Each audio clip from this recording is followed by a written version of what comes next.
दोस्तों, स्वागत है आपका हमारे चैनल दी यूनिक वर्ल्ड में अकबर और बीरबल की नई मजेदार कहानी। कवि रायदास। दोस्तों, आगरा शहर में एक अमीर व्यक्ति रहता था, लेकिन वह बहुत कंजूस था।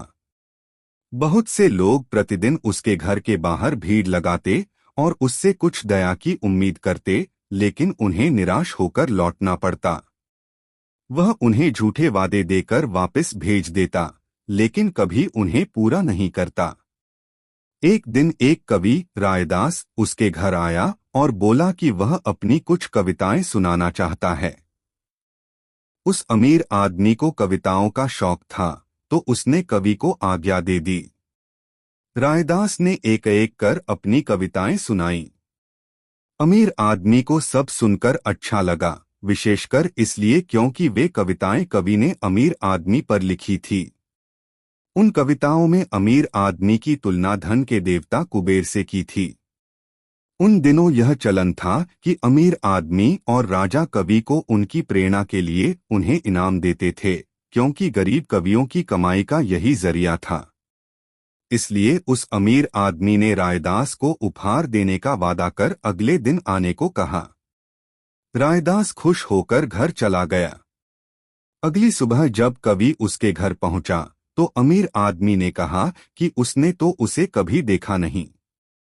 रायदास ने जब उसे उसका वादा याद दिलाया, तो वह बोला, रायदास एक अच्छा कवि है, और यदि एक अमीर व्यापारी उसकी तरह कवि को इनाम देना चाहता तो उसी रात दे देता। रायदास बहुत परेशान हो गया, लेकिन वह कुछ नहीं कर सकता था, इसलिए चुपचाप वहां से चला गया। घर जाते समय उसने देखा कि बीरबल घोड़े पर सवारी कर रहे हैं। उसने बीरबल को रोककर पूरी बात बताई और मदद मांगी। बीरबल उसे अपने घर ले आया और एक योजना बनाई। बीरबल ने रायदास को अपने एक दोस्त के घर जाने को कहा और बोले, अपने मित्र को आने वाली पूर्णिमा को दावत देने को कहो, जिसमें उस अमीर आदमी को भी निमंत्रण दे। बीरबल ने रायदास को शांत होकर घर जाने को कहा। रायदास का एक मित्र था मायादास। वह उसके पास गया और उसे पूरी योजना बताई। अगले दिन मायादास उस अमीर आदमी के घर पहुंचा और उसे दावत का निमंत्रण दिया। दावत आने वाली पूर्णिमा को रखी गई। मायादास बोला, वह मेहमानों को सोने के बर्तनों में खाना परोसेगा, जिसे मेहमान भोजन के बाद अपने साथ ले जा सकते हैं। अमीर आदमी को यह सुनकर बड़ा अच्छा लगा। पूर्णिमा के दिन सूर्यास्त के बाद वह अमीर आदमी मायादास के घर पहुंचा और यह देखकर हैरान रह गया कि वहां पर रायदास के अलावा कोई मेहमान नहीं था। उन्होंने उसका स्वागत किया और बातचीत शुरू की। अमीर आदमी खाली पेट आया था और उसकी भूख धीरे धीरे बढ़ती जा रही थी। रायदास और मायादास ने उसके आने से पहले ही भोजन किया था। आखिर आधी रात को अमीर आदमी की भूख बर्दाश्त से बाहर हो गई, तो उसने मायादास को खाना परोसने के लिए कहा। मायादास अचंभित होकर बोला, वह किस भोजन की बात कर रहा है? अमीर आदमी ने उसे याद दिलाया कि उसने उसे भोजन के लिए निमंत्रण दिया था। अब रायदास ने उससे निमंत्रण का प्रमाण मांगा। अब उस व्यक्ति के पास कोई उत्तर नहीं था। तब मायादास बोला, उसने उसे केवल खुश करने के लिए निमंत्रण दिया था। वह कहने लगा कि जो दूसरे लोगों के लिए कुछ अच्छा नहीं कर सकते, उन्हें दूसरों को दुख भी नहीं देना चाहिए। उसने अमीर आदमी को कहा, इसमें बुरा मानने की जरूरत नहीं है। उसी समय बीरबल कमरे में आए और अमीर आदमी को रायदास के प्रति अपने व्यवहार की याद दिलाई। अमीर आदमी ने अपनी गलती मानकर क्षमा मांगी। वह बोला, रायदास एक अच्छा कवि है और उसने कोई इनाम नहीं मांगा था। उसने स्वयं उसे उपहार देने का वादा किया था और फिर उससे चालाकी की। उस गलती को सुधारने के लिए उसने रायदास को अपने गले में पहना हुआ हार निकाल कर दिया। फिर सबने इकट्ठे बैठकर भोजन किया। रायदास ने बीरबल की प्रशंसा की और उसको धन्यवाद दिया। बादशाह अकबर ने भी रायदास को दरबार में बुलाया और इनाम दिया। शिक्षा: यदि आप किसी को अपनी स्थिति से अवगत कराना चाहते हैं तो उसे अपने स्थान पर रखें। बीरबल ने अमीर आदमी को कवि के स्थान पर रखा और भूख का एहसास दिलाकर उसके कंजूस होने की गलती याद दिलाई। यदि आप सिद्धांत वाले व्यक्ति हैं तो न्याय आपकी प्राथमिकताओं में होना चाहिए। दोस्तों, वीडियो को एक लाइक जरूर करें।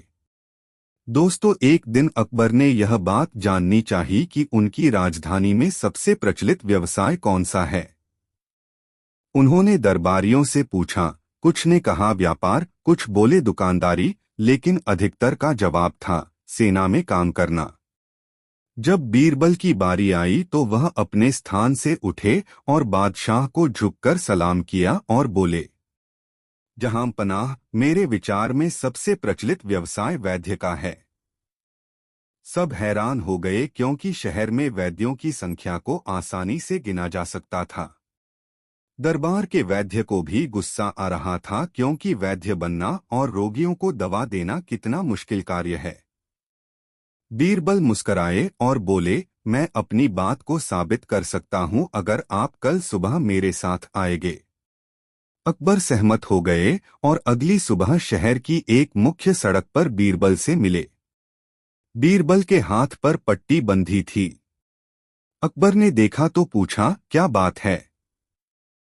बीरबल बोले, नाश्ते के लिए फल काटते समय हाथ कट गया। जहां पनाह, आपको रास्ते में मिलने वाले सभी वैद्यों के नाम लिखने पड़ेंगे।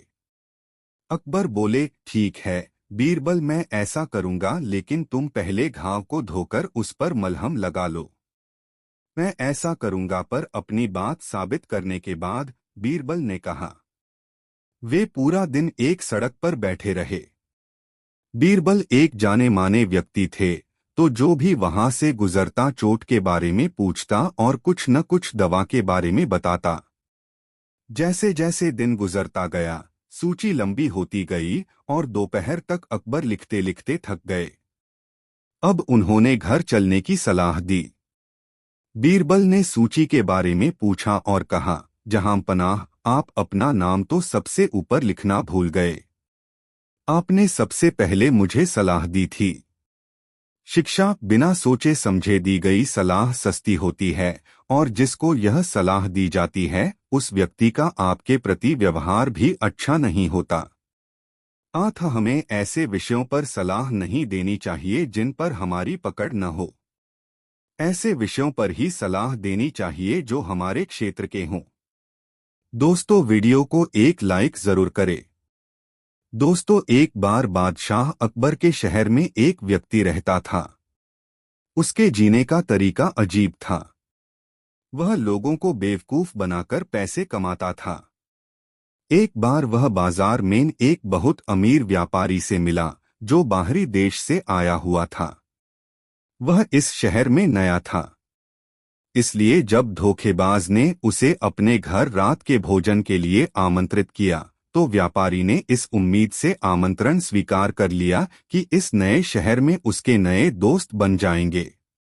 उस रात उन्होंने लाजवाब खाना खाया और बहुत देर तक बातें की। फिर व्यापारी और मेजबान सोने के लिए बिस्तर पर चले गए। अगली सुबह धोखेबाज ने व्यापारी से कहा, मैंने रात को आपको खाने पर आमंत्रित किया और एक अच्छे मेजबान की भूमिका निभाई। इस बात के लिए आप मुझे कैसे भुगतान करेंगे? व्यापारी पूरी तरह भ्रमित था। उसने कहा, मैं नहीं जानता कि तुम किस बारे में बात कर रहे हो। धोखेबाज बोला, आपने मेरा हीरा चोरी कर लिया है। मैं उसे वापस चाहता हूँ। व्यापारी ने कहा, मित्र, मैं नहीं जानता कि तुम किस हीरे की बात कर रहे हो। मुझे बिल्कुल पता नहीं है। उन दोनों में लड़ाई शुरू हो गई। आखिरकार वे दोनों इसके समाधान के लिए अदालत में जाने को तैयार हो गए। बादशाह अकबर दोनों की कहानी सुनकर हैरान हो गए। उन्होंने बीरबल को यह मामला सुलझाने को कहा। धोखेबाज ने कहा, महाराज, मेरे पास गवाह है जिसने व्यापारी को हीरा चोरी करते हुए देखा है। बीरबल ने कहा, अपने गवाहों को बुलाओ, मैं इस बारे में उनसे कुछ पूछना चाहूंगा। एक नाई और दर्जी धोखेबाज के गवाह थे। बीरबल ने दोनों को अलग अलग कमरों में बैठा दिया। फिर उन्होंने मिट्टी का ढेर देकर हीरे के आकार के रूप में करने को कहा। नाई ने अपने जीवन में कभी हीरा नहीं देखा था। उसके पिता ने उसे बताया था कि नाई का हीरा उसका उस तरह होता है। इसलिए उसने मिट्टी को उस तरों की तरह आकार दे दिया। दर्जी की मां ने भी कहा था कि दर्जी का हीरा उसकी सुई होती है। इसलिए उसने मिट्टी को सुई की तरह आकार दे दिया। जब बीरबल ने देखा कि दोनों गवाहों ने क्या बनाया है तो वह बोला, जहांपना, इन दोनों में से किसी ने भी हीरा नहीं देखा है। तो कैसे इन दोनों ने व्यापारी को हीरा चोरी करते हुए देखा है? यह कहानी झूठी है। व्यापारी निर्दोष है। यह साबित होता है कि धोखेबाज ने नाई और दर्जी को झूठे गवाह बनने के लिए रिश्वत दी है। व्यापारी खुशी से वापस अपने घर चला गया, जबकि धोखेबाज को कैदखान में डाला दिया गया। दोस्तों, वीडियो को एक लाइक जरूर करें। बीरबल और 3 गुड़िया। दोस्तों, एक बार एक कलाकार 3 सुंदर गुड़ियों को लेकर बादशाह अकबर के दरबार में आया। ये गुड़ियां बिल्कुल एक समान थी। उनमें इतनी समानता थी कि उनके बीच अंतर करना बहुत मुश्किल था। अकबर को गुड़ियां बहुत प्यारी लगीं। उसने कहा, ये गुड़ियां मुझे बेच दो और मैं तुम्हें इनकी अच्छी कीमत दूंगा। कलाकार ने कहा, जहांपना, ये गुड़ियां बेचने के लिए नहीं हैं। बेशक मैं आपको ये उपहार के रूप में दे दूंगा यदि आपको दरबार में कोई यह बता दे कि तीनों में से अच्छी कौन सी है। यह एक अजीब पहेली थी।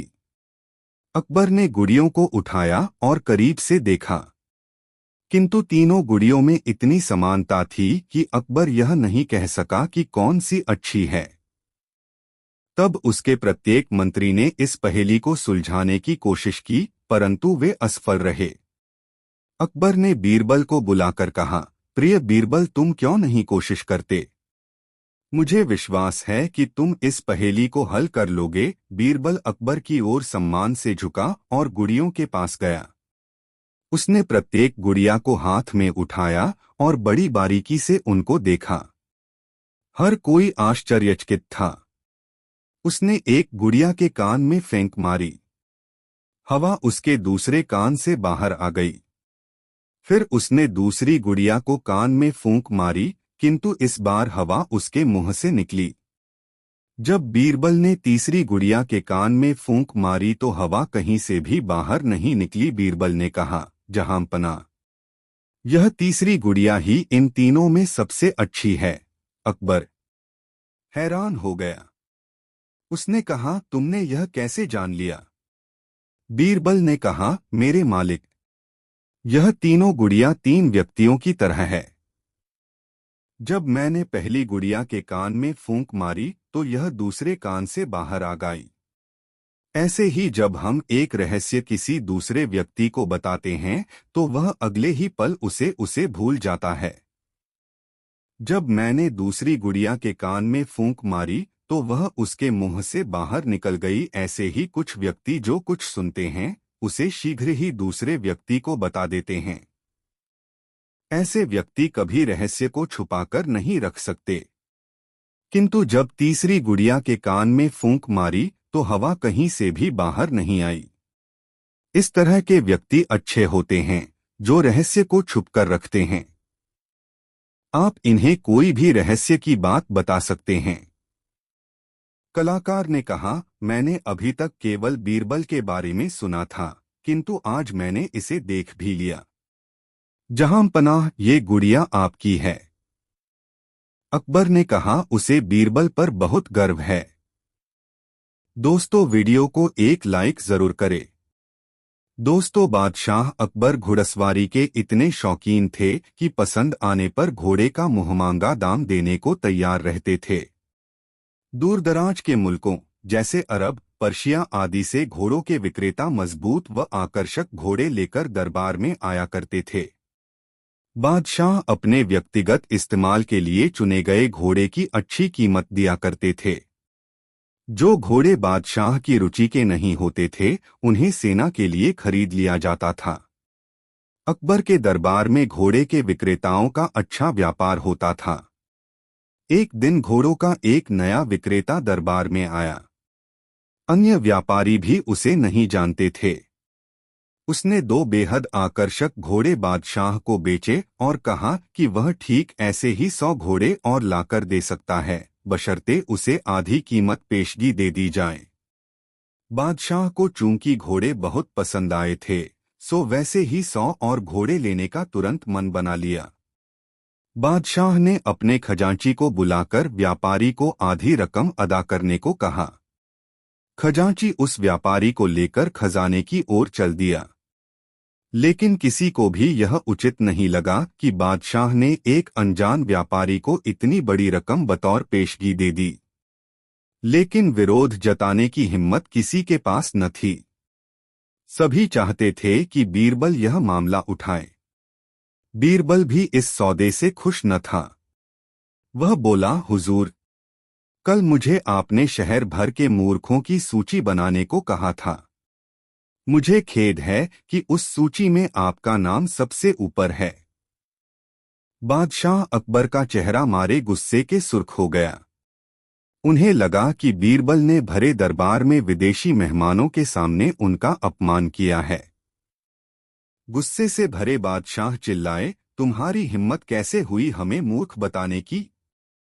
क्षमा करें बादशाह सलामत। बीरबल अपना सिर झुकाते हुए सम्मानित लहजे में बोला, आप चाहें तो मेरा सर कलम करवा दें। यदि आपके कहने पर तैयार की गई मूर्खों की फहरिस्त में आपका नाम सबसे ऊपर रखना आपको गलत लगे। दरबार में ऐसा सन्नाटा छा गया कि सुई गिरे तो आवाज सुनाई दे जाए। अब बादशाह अकबर अपना सीधा हाथ उठाए, तर्जनी को बीरबल की ओर ताने आगे बढ़े। दरबार में मौजूद सभी लोगों की सांस जैसे थम सी गई थी। उत्सुकता व उत्तेजना सभी के चेहरों पर नृत्य कर रही थी। उन्हें लगा कि बादशाह सलामत बीरबल का सिर धड़ से अलग कर देंगे। इससे पहले किसी की इतनी हिम्मत न हुई थी कि बादशाह को मूर्ख कहे। लेकिन बादशाह ने अपना हाथ बीरबल के कंधे पर रख दिया। वह कारण जानना चाहते थे। बीरबल समझ गया कि बादशाह क्या चाहते हैं। वह बोला, आपने घोड़ों के ऐसे व्यापारी को बिना सोचे समझे एक मोटी रकम पेशगी दे दी, जिसका अतापता भी कोई नहीं जानता। वह आपको धोखा भी दे सकता है। इसलिए मूर्खों की सूची में आपका नाम सबसे ऊपर है। हो सकता है कि अब वह व्यापारी वापस ही न लौटे। वह किसी अन्य देश में जाकर बस जाएगा और आपको ढूंढे नहीं मिलेगा। किसी से कोई भी सौदा करने के पूर्व उसके बारे में जानकारी तो होनी ही चाहिए। उस व्यापारी ने आपको मात्र 2 घोड़े बेचे और आप इतने मोहित हो गए कि मोटी रकम बिना उसको जाने पहचाने ही दे दी।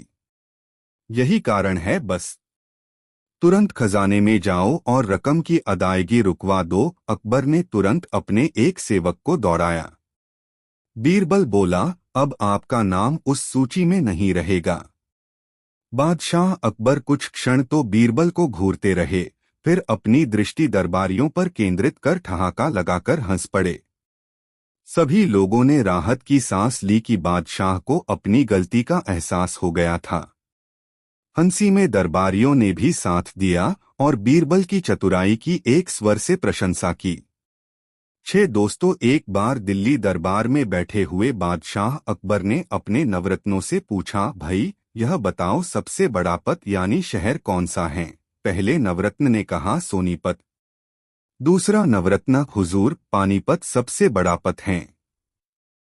तीसरे नवरत्न ने लंबी हाँ की, नहीं जनाब, दलपत से बड़ा पत और कोई दूसरा नहीं है।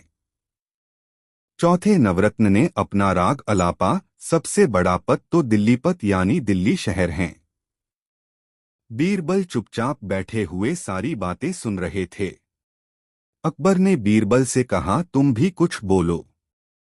बीरबल ने कहा, सबसे बड़ा पद है राखपत और दूसरा बड़ा पद है रखापत। अकबर ने पूछा, बीरबल, हमने सोनीपत, पानीपत, दलपत और दिल्लीपत सब पद सुन रखे हैं, पर राखपत रखापत किस शहर के नाम हैं? बीरबल बोले, हुजूर, राखपत का मतलब है मैं आपके रखूं और रखपत का मतलब है आप मेरी बात रखो। यह मेलजोल और प्रेम भाव जिस पद में नहीं है उस पद का क्या मतलब है? प्रेम भाव है तो जंगल में भी मंगल है और प्रेम भाव नहीं तो नगर भी नरक का द्वार है। अकबर बीरबल की बातों को सुनकर बहुत खुश हुए और उन्हें कई इनामों से नवाजा। दोस्तों, यह कहानी आपको कैसी लगी कमेंट बॉक्स में जरूर बताएं। बैल का दूध बहुत मजेदार कहानी। एक दिन की बात है कि अकबर और बीरबल दोनों एक उपवन में बैठे हुए आनंद मना रहे थे। इतने में शाम हो गई। जब बीरबल घर जाने को उद्यत हुआ तो बादशाह ने उसे रोककर कहा, बीरबल, आज कई दिनों से मैं एक बात सोच रहा था, परंतु तुमसे कहना भूल जाता था। एक हकीम दवा बनाता है, उसमें बिल के दूध को अनिवार्य आवश्यकता है। यदि तुम कहीं से उसे ला दो तो अति उत्तम हो। पत्ता खड़का बंदा भड़का। बीरबल बादशाह की मंशा समझ गया और मन में कहा कि बादशाह इस बहाने मुझे मूर्ख बनाना चाहते हैं। बीरबल बोला, इसमें घबराने की कौन सी बात है, मैं एक सप्ताह में बैल का दूध ला दूंगा। बादशाह ने कहा, 2-4 दिन और अधिक लग जाएं तो कोई चिंता की बात नहीं है, परंतु दूध का आना बहुत लाजिमी है। बहुत अच्छा, कहता हुआ बीरबल वहां से विदा हुआ। वह घर पहुंच एकांत स्थान में बैठकर बैल के दूध वाले प्रश्न पर विचार करने लगा। चिंताग्रस्त बीरबल को कई घंटे का समय मिनटों के समान बीत गया। जब भोजन करने का समय हुआ तो नियमानुसार उसकी लड़की बुलाने आई। वह अपने पिता का चेहरा उतरा और विचारमग्न देखकर ठिठक गई। जब उसको खड़े कई मिनट व्यतीत हो गए और पिता का ध्यान न टूटा तो वह उद्विग्न होकर पिता से चिंता का कारण पूछा। यद्यपि यह बीरबल की बड़ी लड़की थी और वह इसकी बुद्धिमत्ता की कई बार परीक्षा भी ले चुका था, फिर भी ऐसे गूढ़ विषय में उसे सफलता मिलेगी ऐसी आशा स्वप्न में भी न थी। इसलिए कुछ समय तक उसकी बातों को अनसुनी कर टालमटोल करता रहा। पुत्री के पुनः पुनः अनुरोध करने पर उसे विवश होकर बादशाह का जटिल प्रश्न सुनाना पड़ा। कन्या बोली, पिताजी, यह कौन सी ऐसी कठिन बात है जिसके लिए आप ऐसे चिंताकुल हो रहे हैं? चलिए, भोजन का समय बीता जा रहा है, मैं उसका उत्तर 1 हफ्ते के भीतर ही बादशाह को पहुंचा दूंगी। लड़की के ऐसे उत्तर से बीरबल की चिंता घटी और शाह सकर भोजन करने गया। इस प्रकार जब 2 दिन व्यतीत हो गए तो बीरबल की लड़की ने एक नई तरकीब निकाली। वह ढूंढकर बहुतेरे पुराने वस्त्रों को घर से बाहर निकाल लाई और उनका एक गट्ठर तैयार किया। जब आधी रात का समय हुआ तो उस गट्ठर को सिर पर लादकर नदी तट पर जा पहुंचो और छियो छियो कर वस्त्र पछाड़ने लगी। बादशाह का महल ठीक नदी तट पर बना हुआ था। अर्धरात्रि के समय नींद के प्रथम प्रहर में जब कपड़ा धोने की आवाज बादशाह के कान में पड़ी तो उसकी निद्रा भंग हो गई और पहरे वाले संतरी को पुकारकर बोला, देखो, इतनी रात्रि में कौन धोबी कपड़ा छांट रहा है, उसे तुरंत पकड़कर मेरे पास लावो। पहरे वाला सिपाही हुक्म पाते ही कई अन्य सिपाहियों के साथ वहां पर जा पहुंचा जहां से कपड़े धोने की आवाज आ रही थी। वे सब बड़े हैरान और परेशान हुए क्योंकि देखते क्या हैं कि एक सिर से पैर तक अति सुंदरी युवती कपड़े पछाड़ रही है। सिपाहियों ने उसे कई बार पुकारकर बादशाह का हुक्म सुनाया, परंतु वह उनकी बातें अनसुनी कर बराबर अपने काम में व्यस्त रही। आखिर एक सिपाही उसके बिल्कुल समीप पहुंचकर बोला, अरे तू कौन है जो इतनी धृष्टता कर रही है और पुकारने पर सुनती भी नहीं? चल, तुझे बादशाह ने बुलाया है। लड़की तो येनकेन प्रका रेण बादशाह के पास पहुंचना ही चाहती थी, परंतु फिर भी अपना अभिप्राय छिपाकर बोली, आप लोग मुझे क्यों दुख देने पर उतारू हुए हैं? लो मैं अपने घर चली जाती हूँ। सिपाहियों ने कहा, खबरदार, तुम्हारा भला इसी में है कि सीधे हम लोगों के साथ बादशाह के पास चलो। लड़की कपड़ों को जहां का तहां छोड़ उनके पीछे हो ली और जब बादशाह के सन्निकट पहुंची तो बड़े अदब से झुककर सलाम की और डरी सो होकर एक किनारे खड़ी ही बादशाह के हुक्म की प्रतीक्षा करने लगो। बादशाह क्रोध से आग बबूला हो रहा था। उसने अपनी लाल लाल आंखें निकाकर पूछा, ए कमबख्त, तू कौन है और इस रात्रि के मध्यकाल में यहाँ कपड़े क्यों धो रही है? लड़की ने देखा कि बादशाह क्रोध से तमतमा गया है, इसलिए कांपती हुई गिड़गिड़ाकर खड़ाती जुबान से बोली, श्रीमान, श्रीमान, मैं तो। बादशाह को उसे घबराई हुई देखकर दया आ गई और उसे सांत्वना देते हुए बोला, तू इतना घबराती क्यों है? यदि साफ दो बतला देगी तो तुझे माफी दी जाएगी, अन्यथा बहुत कष्ट उठाएगी। लड़की ने कहा, पृथ्वीनाथ, मुझे इस समय नितांत आवश्यकता पड़ी है, जिस कारण विवश होकर कपड़े धोने आई हूँ।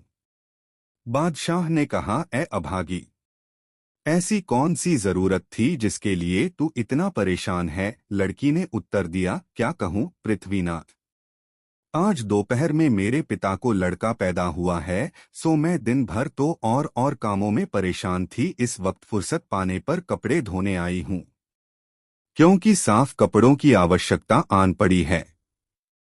लड़की के ऐसे कौतूहलपूर्ण उत्तर को सुन बादशाह बड़ा आश्चर्यचकित हुआ और उसे फटकारते हुए बोला, हेरे नादान छोकरी, तू क्या बकती है? क्या तेरा दिमाग खप्त तो नहीं हो गया है? भला पुरुष को भी कहीं लड़का पैदा होता है? लड़की सुअवसर देखकर विनम्रता पूर्वक बोली, पृथ्वीनाथ, जब पुरुष को लड़का नहीं हो सकता तो बैल को दूध कैसे होगा? बादशाह को अपनी पहली बात स्मरण हो आई। चकित होकर लड़की से पूछा, क्या तू बीरबल की लड़की तो नहीं है? लड़की ने उत्तर दिया, जी हाँ पृथ्वीनाथ, आपका अनुमान बिल्कुल ठीक है। बादशाह उसकी इस चतुरता से बड़ा प्रसन्न हुआ और उसको आभूषण और द्रव्य पुरस्कार में देकर बड़ो इज्जत से पालकी में बैठाकर विदा किया। लड़की ने घर पहुंचकर पिता का चरण स्पर्श कर रात की घटना का सारा वृतांत कह सुनाया। बीरबल अपनी बुद्धिमती कन्या से बहुत प्रसन्न हुआ और उसका पुरस्कार उसे लौटाकर बहुत आशीर्वाद दिया। दोस्तों, वीडियो को एक लाइक जरूर कर दे और कमेंट में जरूर बताएं कहानी कैसी लगी। दोस्तों, बादशाह अकबर अक्सर बीरबल के साथ अपना आपा खो देते थे। ऐसे ही एक अवसर पर उन्होंने बीरबल को शाही दरबार छोड़ने को और कभी वापस न लौटने को कहा। इससे बीरबल को बहुत दुख हुआ और एक रात उसने किसी को बताए बगैर शहर छोड़ दिया। कुछ दिनों बाद अकबर को बीरबल की याद आने लगी। उन्हें एहसास हुआ कि वह बेचारे बीरबल पर कुछ ज्यादा ही कठोर हो गए थे। इसलिए अकबर ने अपने दूत को पास के गांव और शहर में उसे देखने के लिए भेजा। लेकिन अफसोस, दूतों में से कोई भी बीरबल को खोज नहीं पाया। अकबर ने सोचा, बीरबल ने अपना वेश बदल लिया होगा, इसलिए दूत उसे खोजने में असफल हो रहे हैं। बीरबल को खोजने का कुछ और ही रास्ता होना चाहिए। अकबर ने सभी शहर के राजाओं को निमंत्रण पत्र भेजने के लिए अपने मंत्रियों को आदेश दिया। निमंत्रण पत्र पढ़ने में बहुत अजीब था। मेरे राज्य का समुद्र शादी करना चाहता है। आपके राज्य की सभी नदियां आदर सहित आमंत्रित हैं। शादी अगले सप्ताह होनी है, इसलिए कृपया उन्हें शीघ्र भेजें। सभी राजाओं को जब यह निमंत्रण मिला तो वे बहुत हैरान हुए। उन्हें समझ नहीं आ रहा था कि वे उत्तर में क्या लिखें। इसलिए उन्होंने निर्णय किया कि वे निमंत्रण का उत्तर नहीं देंगे और ऐसे नाटक करेंगे कि उन्हें निमंत्रण प्राप्त ही नहीं हुआ। लेकिन कुछ दिनों बाद बादशाह अकबर को एक राजा का जवाब मिला। उसमें लिखा था, आपके आमंत्रण के लिए बहुत बहुत धन्यवाद। हम शादी के लिए अपनी नंदियों को खुशी खुशी भेजना चाहते हैं। परंतु हमारी नदियों ने अनुरोध किया है कि समुद्र को उन्हें लेने के लिए आधे रास्ते आना होगा। यहाँ जवाब पढ़कर अकबर बाबू देर तक बहुत जोर से हंसने लगे। फिर वह बीरबल को वापस आने का अनुरोध करने के लिए अपने सैनिकों के साथ उस राजा के शहर गए। अकबर ने सही अनुमान लगाया था। दरअसल बीरबल उसी राजा के साथ रह रहा था जिसने जवाब भेजा था। अकबर जब बीरबल से मिले तो बहुत खुश हुए। उन्होंने कहा, मैं आपको चोटें पहुंचाने के लिए माफी चाहता हूं, कृपया दरबार में लौट आइए। बीरबल भी श्री यह देखकर बहुत खुश था कि बादशाह उसे लेने खुद आए हैं। उसने राजा को एक बड़ी विदाई देकर अकबर के साथ शहर छोड़ दिया। दोस्तों, कहानी कैसी लगी कमेंट में ज़रूर बताएं। ऐसी और नई मज़ेदार कहानी सुनने के लिए हमारे चैनल द यूनिक वर्ल्ड को सब्सक्राइब ज़रूर करें। वीडियो अपने मित्रों को ज़रूर शेयर करें। वीडियो देखने के लिए बहुत बहुत धन्यवाद। दोस्तों, शहंशाह अकबर ने एक मुंशी को चुंगी अधिकारी बना दिया। वह मुंशी बहुत ही प्रसन्न हुआ और बादशाह की ढेरों प्रशंसा करके चला गया। कुछ दूरी पर ही बीरबल बैठे थे। मुंशी के जाने के बाद वह बोले, हुजूर, वह मुंशी बहुत ही चालाक, धूर्त और बेईमान जान पड़ता है। देखना, वह बेईमानी करने से बाज नहीं आएगा। बादशाह ने बीरबल की बातों पर कोई ध्यान नहीं दिया। बीरबल का शक सच साबित हुआ।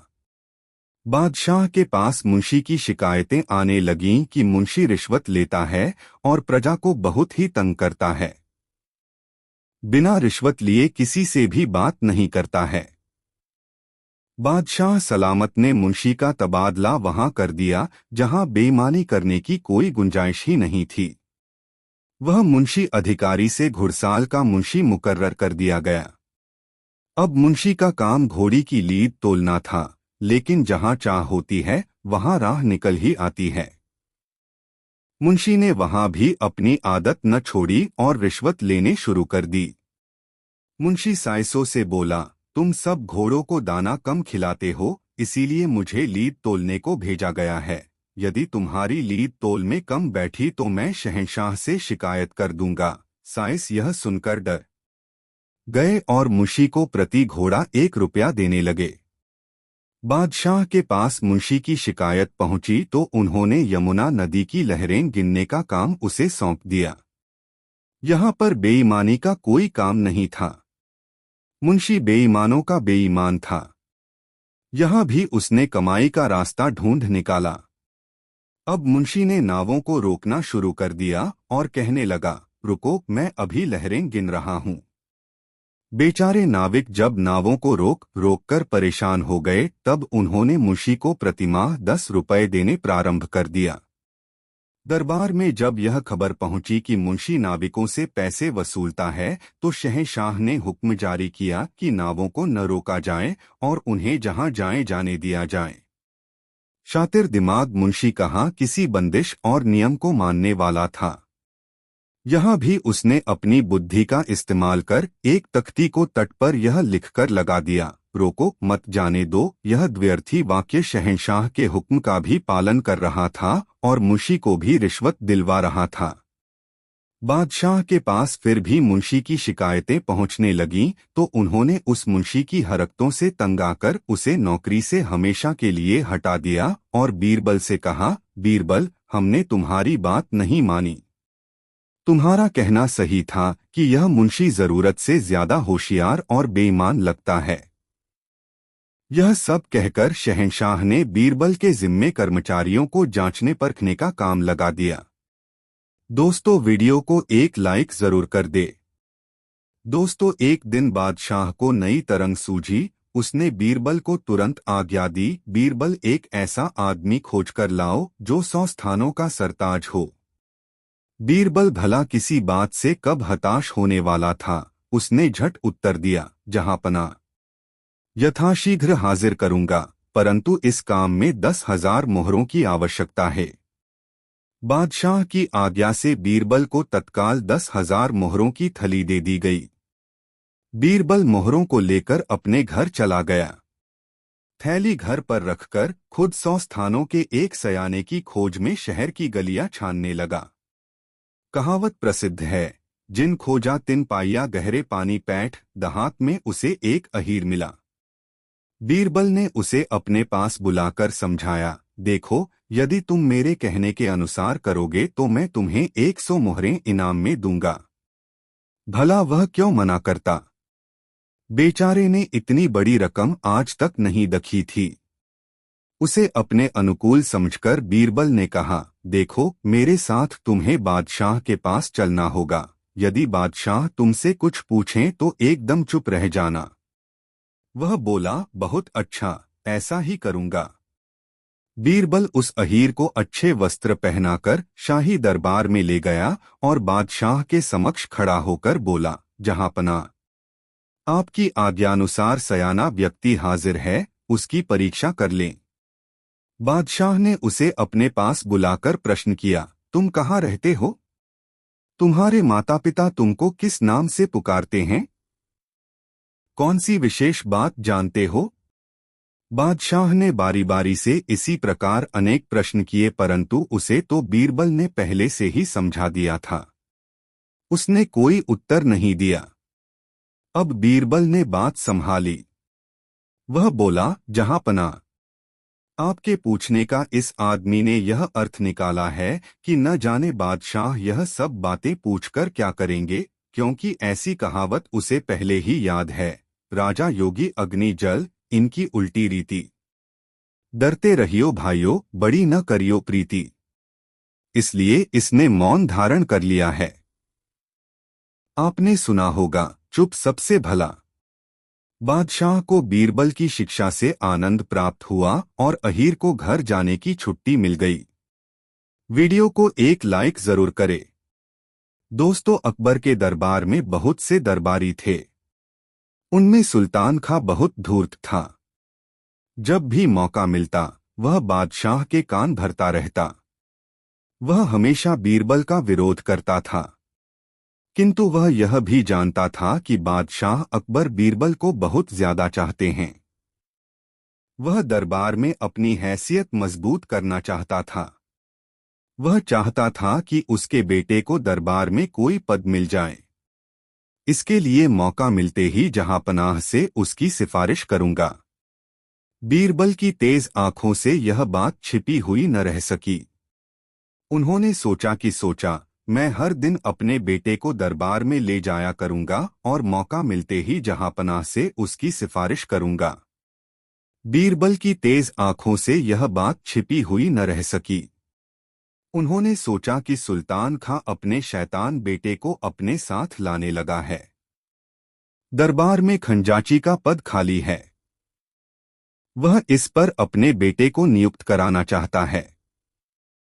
एक बार की बात है, दरबार लगा हुआ था। तभी अकबर ने देखा कि सब लोग आ गए हैं।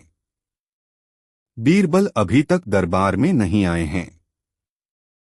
उन्होंने पूछा, बीरबल कहाँ हैं? उनके पास खड़े हुए सेवक ने बताया, वे अभी तशरीफ नहीं लाए जहांपनाह। अकबर के चेहरे पर थोड़ी नाराजी दिखाई दी। सुल्तान खां ने बादशाह की ओर देखा और मन ही मन खुश हुआ। उसने अपने बेटे से कहा, बादशाह सलामत बीरबल से नाराज लग रहे हैं। यही मौका है अपनी बात कहने का। वह अपनी जगह से उठा और बादशाह से निवेदन किया, जहांपनाह, आजकल बीरबल दरबार के प्रति लापरवाह हो गए हैं। उन्हें दरबार के वक्त का पाबंद तो होना ही चाहिए।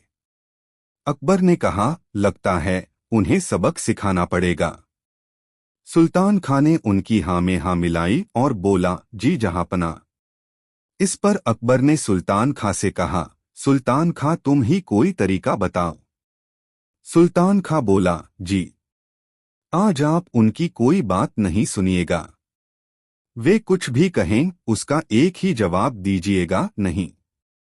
बादशाह अकबर ने उसकी बात का समर्थन करते हुए कहा, ठीक है, उनकी हर बात के जवाब में मैं नहीं कहूंगा। अकबर ने मन में सोचा, यह बीरबल को फंसाने की नई चाल है।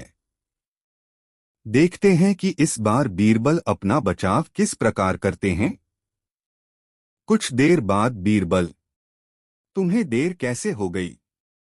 बीरबल ने उत्तर दिया, जहांपना, मेरी पत्नी की तबीयत ठीक नहीं थी, इसलिए।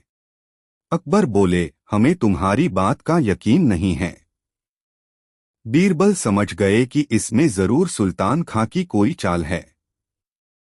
फिर भी उन्होंने कहा, मैं सच कह रहा हूं जहांपना, मैं माफी चाहता हूं। नहीं, माफी नहीं मिलेगी। अकबर ने सीधा सा उत्तर दिया। ठीक है जहांपना, तो फिर राजकाज के मामले निपटाए जाएं। बीरबल ने निवेदन किया। इस पर अकबर ने फिर नहीं में उत्तर दिया।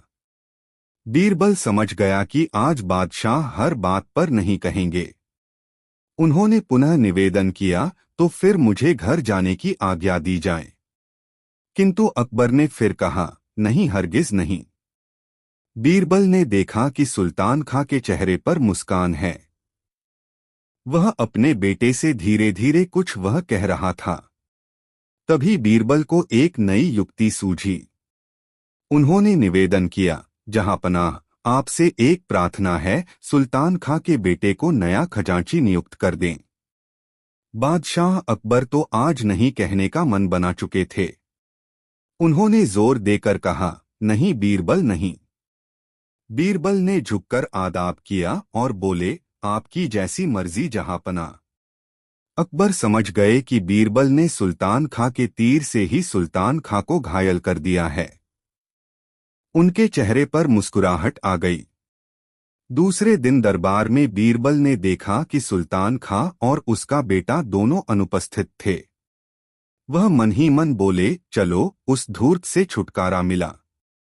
दोस्तों, कहानी कैसी लगी कमेंट में जरूर बताएं। ऐसी और नई मजेदार कहानी सुनने के लिए हमारे चैनल द यूनिक वर्ल्ड को सब्सक्राइब जरूर करें। वीडियो अपने मित्रों को जरूर शेयर करें। वीडियो देखने के लिए धन्यवाद।